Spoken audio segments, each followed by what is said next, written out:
Hi, எல்லோரும் எப்படி இருக்கீங்க?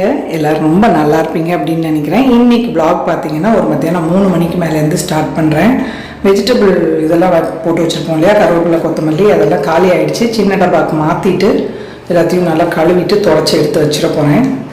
ரொம்ப ஒன்றும் இல்லை, அதனால் சின்ன இதில் ஸ்டோர் பண்ணிட்டேன். கிரைண்டர் ஓடிட்டுருக்கு. இட்லி தோசைக்கு போட்டிருக்கேன். கூடவே வடைக்கும் அரைச்சிடலாம் அப்படின்னு தண்ணி பாட்டிலுமே ஃபில் பண்ணி வச்சிடணும். இன்னும் வெயில் காலம் வந்ததுன்னா வீட்டில் இது வேறு பிரச்சனை வரும், யார் தண்ணி பிடிச்சி வைக்கிறதுன்னு. எப்போ பார்த்தாலுமே நம்ம பிடிச்சி வச்சா அந்த பாட்டில் காலியாக தான் இருக்கும். யார் வீட்டிலலாம் அப்படி நடக்கும்னு சொல்லுங்கள். ஃப்ரிட்ஜில் வச்சாலுமே சரி, நம்ம போய் ஜில்லுன்னு தண்ணி குடிக்கணும்னு பார்த்தா அப்போ பார்த்து இதில் தண்ணி இருக்காது. ஸோ முதல்ல உளுந்து போட்டிருந்தேன், அதை எடுத்துகிட்டு அரிசி போடணும். அப்புறமா தான் வடைக்கும் கொஞ்சம் செஞ்சிடலாம் அப்படின்ட்டு. ஹஸ்பண்ட் டூர் போயிருந்தார் நார்த் இந்தியாவுக்கு. ஒரு வாரம் கழித்து வராரு. அதனால் வந்த உடனே இட்லி, சாம்பார், சட்னி, வடை எல்லாம் செஞ்சு கொடுத்தா சந்தோஷப்படுவார். அவருக்கு சவுத் இந்தியன் சாப்பாடு ரொம்ப பிடிக்கும். ஸோ இன்றைக்கி பார்த்திங்கன்னா ஈவினிங்க்கு சுண்டல் செய்யலாம் அப்படின்ட்டு பச்சை பயிறு வேக வச்சுருக்கேன்.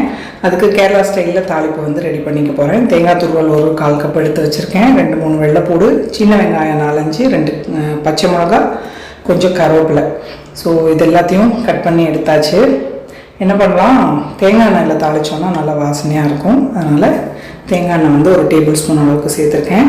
ஸோ இப்போது தேங்காய் துருவலில் பொடியாக கட் பண்ணி வச்சுருந்த சின்ன வெங்காயம், வெள்ளைப்பூடு, பச்சை மிளகாய், கருவேப்பிலை, கொஞ்சமாக ஜீரகம் அதெல்லாம் போட்டு நல்லா கையாலேயே மிக்ஸ் பண்ணி விட்டுட்டோம் அப்படின்னா சூப்பராக இருக்கும். ஸோ பாருங்கள், இந்த மாதிரி மிக்ஸ் பண்ணிக்கலாம். பச்சை பயிர் பார்த்திங்கன்னா நான் உப்பு போட்டு தான் வேக வச்சுருந்தேன். ஸோ தாளிப்புக்கு தேவையானதை மட்டும் இந்த ஸ்டேஜில் சேர்த்துக்கணும். ஸோ இப்போ எண்ணெய் சூடானதும் கடுகு தாளிச்சுக்கிறேன். ஒரே ஒரு மிளகாய் வத்தல் சேர்த்துக்கிறேன்.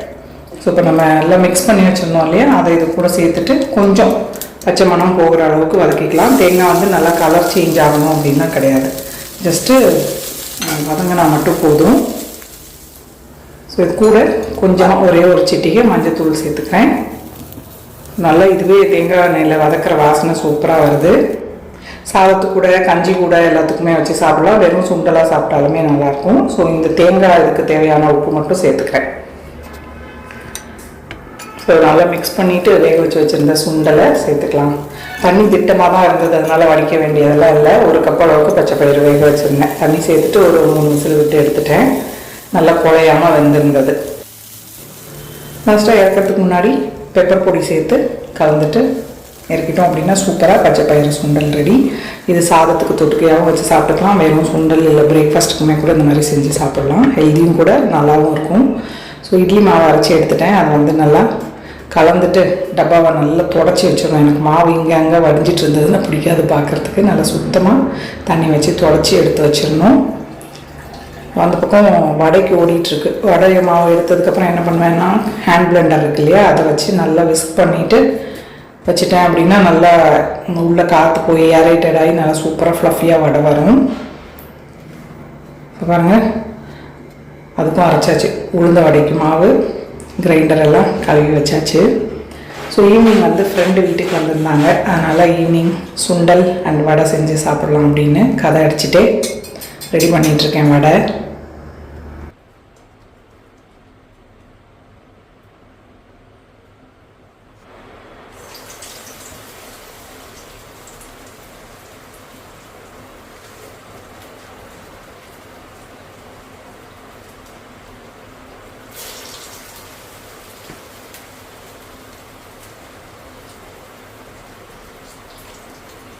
கையிலே பவுட்ரிங்க இதெல்லாம் இலை அதெல்லாம் வைக்க மாட்டேன். அப்படியே இது பண்ணிட்டு நான் அது ஒரு பாத்திரம் வச்சு துணி இல்லைன்னா பாலித்தீன் கவர் அது போடுவாங்கல்ல, அப்படியே கையிலே போடுவேன். ஸோ இந்த சாப்பிங் போர்டு மாற்றி வச்சுருக்கேன் அப்படின்னு சொல்லிட்டு ஒருத்தவங்க மெயிலும் அனுப்புனீங்க. 2 பேரும் கமெண்ட்ஸ்லேயும் சொன்னீங்க. எப்படி கவனிக்காமல் விட்டேன்னு தெரில, ரொம்ப தேங்க்ஸ். இது இப்படி ஆடிட்டே இருந்தது. 2 பேர் மெசேஜும் போட்டிருந்தீங்க, ப்ளஸ் மெயிலுமே கூட ஒருத்தவங்க அனுப்பியிருந்தாங்க. ஃபேன் எதுக்குமே கூட சொல்லியிருந்தாங்க. தப்பாக மாட்டியிருக்கேன்னு எனக்கு தெரியல, அது இன்னொரு தடவை நான் செக் பண்ணணும். ஸோ இப்போ அதை பார்த்ததுக்கப்புறமா மாற்றி வச்சுருக்கேன். இப்போ சரியாக இருக்குது.